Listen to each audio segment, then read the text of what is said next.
오늘 보이스피싱 피해가 끊이질 않고 있습니다. 올해만 벌써 약 200건, 45억 원 넘게 피해를 입었는데요. 그동안은 계좌이체를 유도하는 범행이 주를 이뤘다면 지난해 11월을 기점으로 수법이 대범해지고 있습니다. 제주경찰청이 집중 단속을 벌이고 있는데 보이스피싱 유형과 예방법, 대처법 등을 알아보겠습니다. 제주 동부경찰서 오승업 지능범죄수사팀장 나오셨습니다. 팀장님 안녕하세요. 네, 안녕하십니까.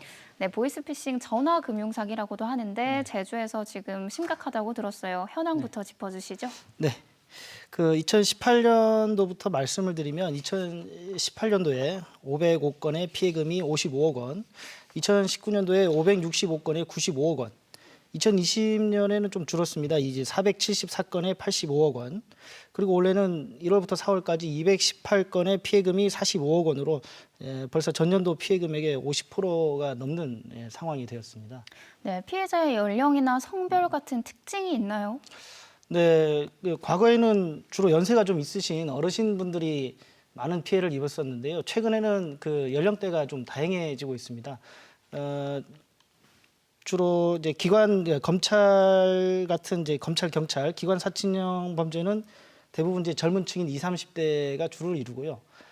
대면 편취형이나 뭐 대출 사기 아니면 메신저 피싱 같은 경우는 이제 40대에서 50대가 이제 주를 이루고 있고 뭐 성별은 특별히 뭐 그 차이가 없는 상황입니다. 네, 아직 올해 상반기가 지나지도 않았는데 말씀하셨다시피 지난해 피해 규모의 절반이 넘는 피해가 발생을 했다고 하셨어요. 도내에서 보이스피싱 피해가 극성인 이유가 뭘까요? 우선은 범행 수법이 점점 교묘해지고 있고요. 일반인 입장에서는 이게 뭐 보면은 진짜인지 가짜인지 뭐 구분이 힘든 상황입니다. 그리고 최근에는 이제 코로나19 때문에 경제 상황이 어렵다 보니까 조금이라도 좀 싼 이자로 이제 대환을 해주겠다라고 하면 이게 이렇게 쉽게 속아서 넘어가는 것 같습니다. 네, 그만큼 치밀하게 계획을 세운다는 의미 같은데요. 피해 사례를 좀 알면 예방에 도움이 될 것 같은데 몇 가지 사례를 좀 짚어주시죠. 네네. 그 과거에는 주로 자녀들을 납치했다고 하면서 비명 소리를 들려주고 이제 금품을 요구하는 경우가 많았었는데요. 최근에는 그 수법이 좀 다양해지고 있습니다. 우선 은행 직원을 사칭해서 기존 대출을 이제 싼 이자로 대환해주겠다라고 하면서 이제 기존 대출금 상환 명목으로 이제 금전을 요구하는 경우가 있고요. 네. 또 검찰이나 경찰을 사칭해서 개인 정보가 유출이 됐다, 통장 잔액을 뭐 현금으로 찾아서 금감원 직원에게 안전하게 보관해야 된다. 아니면 또 대포 통장 명의자와 연루가 돼서 잔액을 동결시켜야 된다거나 또 실제 사용화 가능한 통장인지 이제 확인해야 된다고 하면서 해당 계좌에서 이제 상품권 구매를 이제 유도하는 경우도 있습니다. 그리고 이제 카카오톡 메신저를 아이디를 해킹해서 자녀나 지인을 사칭해서 휴대폰 액정이 깨졌다.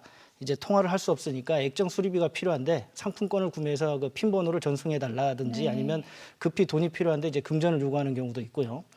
최근에는 이제 가장 최신 수법으로는 그 편의점 이제 종업원에게 이제 전화를 걸어서 본사 직원인데 상품권 이제 재고 확인을 해야 된다고 하면서 이제 상품권의 그 핀 번호를 전송하도록 해서 편취하는 이제 수법까지 등장을 했습니다. 네, 보이스피싱이 기승이어서 경각심이 다 높아졌잖아요. 또 사칭이 의심이 되면 직접 연락을 해서 확인을 하기도 하는데 그런데도 이렇게 사기를 당한다고 하니까 참 놀랍고 난감하네요. 네, 그럴 수밖에 없는 이유가 있습니다. 그 대출 상담이나 사건 정보를 이제 검색을 하려면 보내주는 그 앱을 깔라고 하면서 그 해킹 앱을 이제 설치하고 이제 접속하도록 유도를 하는데요. 그 앱을 설치하면 모든 통화 내역이나 위치, 모든 정보가 노출이 되고 그다음 또 전화 가로채기까지 가능한 상황입니다. 그래서 그 앱이 깔린 전화로 피해자가 실제 해당 은행이나 수사기관에 전화를 하면 이제 실제 그 상대방이 전화를 가로채서 진짜 은행원이나 이제 수사관 행세를 하고 또 실제 근무하는 사람의 실명을 대고 가짜 신분증까지 이제 제시를 하니까 피해자들 입장에서는 이제 속을 수밖에 없는 이제 상황이 되는 거고요. 메신저 피싱 같은 경우도 이제 자녀나 지인을 사칭하기 때문에 별다른 의심 없이 그냥 이제 송금을 시켜주는 경우들이 대부분입니다.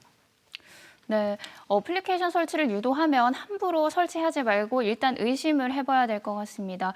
범행 수법이 이렇게 나날이 대범해지고 있는데 지난해 11월을 기점으로 대면 편취형이 급증하고 있다고요. 우리가 흔히 아는 이 계좌 이체 방식과 어떤 차이가 있나요? 계좌 이체 방식은 이제 특정한 그 계좌로 이제 이체를 유도하는 방식이고요. 이제 기존에 성행했던 방식이라면 그 대면 편취형은 금감원이나 은행 직원을 사칭해서 대출금을 직접 상환받겠다거나 안전하게 이제 보관을 해야 된다고 하면서 일정한 장소로 나오도록 유도를 해서 직접 현금을 인출해서 이제 직접 건네받아서 그 편취하는 수법입니다. 네, 올해 도내에서 60명 정도가 보이스피싱으로 검거가 됐다고 알고 있는데요. 그런데 이 검거된 사람들이 전문 사기꾼이 아니라 주부나 대학생, 휴직자가 많다던데 이게 무슨 일인가요? 올해는 이제 현재까지 이제 현금 수거책 등 이제 63명이 검거가 됐는데요. 대부분이 휴직자, 학생, 뭐 심지어 가정주부까지도 있었습니다. 이는 아마 이제 요즘 코로나로 경제적으로 힘든 상황이다 보니까 그 조금이라도 더 벌어보려는 심정으로 이제 고액 알바라든지 네. 이제 광고에 현혹돼서 가담하게 되는 경우가 많기 때문으로 보입니다. 대부분 구직 사이트나 앱에 이제 올라온 글을 보고 접하게 되는 경우가 많은데요.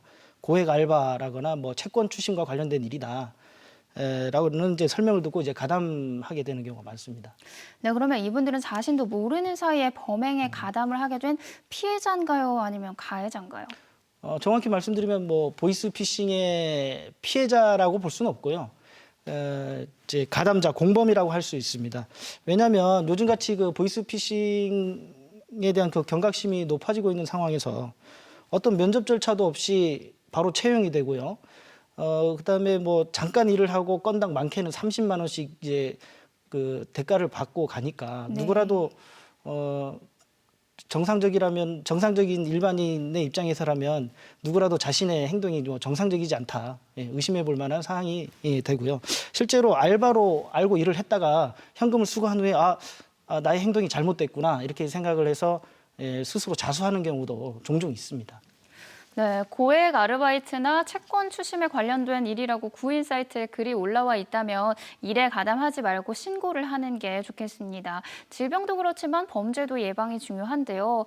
이렇게 치밀하게 속이면 이게 사기인지 아닌지 짧은 시간에 판단하기가 어려울 것 같은데 혹시 예방법이 있을까요? 네 글자로 간단히 요약하면 전문돈사. 네, 전문 돈사요. 이렇게 말씀드릴 수 있는데요. 무슨 뜻인가요? 풀어서 말씀드리면 전화, 문자로 돈을 요구하는 것은 네. 모두 다 사기다. 네. 이렇게 알고 계시면 될 것 같습니다. 우선 은행이나 수사기관은 절대로 전화로 이제 돈을 요구하지 않고요. 직접 만나서 채무를 상환받는 은행은 절대로 없습니다. 네. 그리고 이제 그렇기 때문에 이제 대출 상담은 직접 은행을 방문하셔서 하셔야 되고요. 문자로 보내주는 앱은 절대로 설치하면 안 됩니다.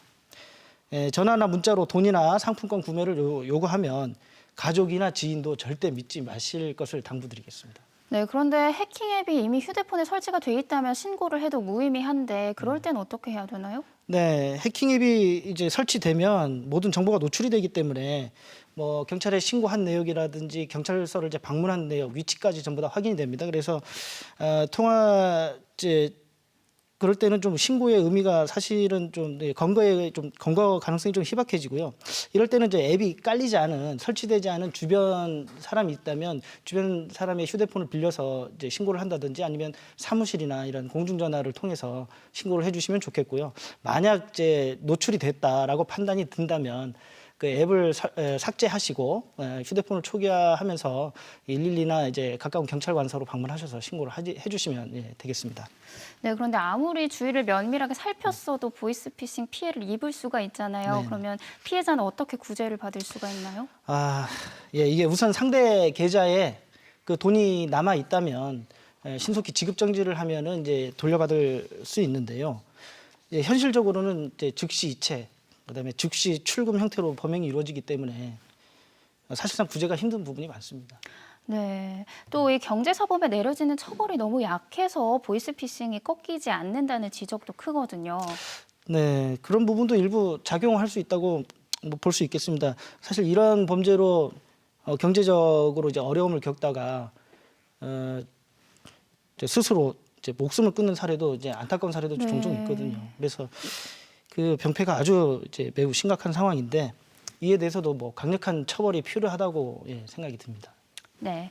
전문 돈사, 전화나 문자로 돈을 요구하면 가족이나 지인이라도 반드시 의심하고 문자로 보내주는 앱은 절대로 설치하지 않는 게 지금으로서는 보이스피싱 피해를 막을 수 있는 최선의 방법인데요. 누구나 범죄 표적이 될 수 있다는 사실을 명심하고 주의하고 또 주의를 기울이셔야겠습니다.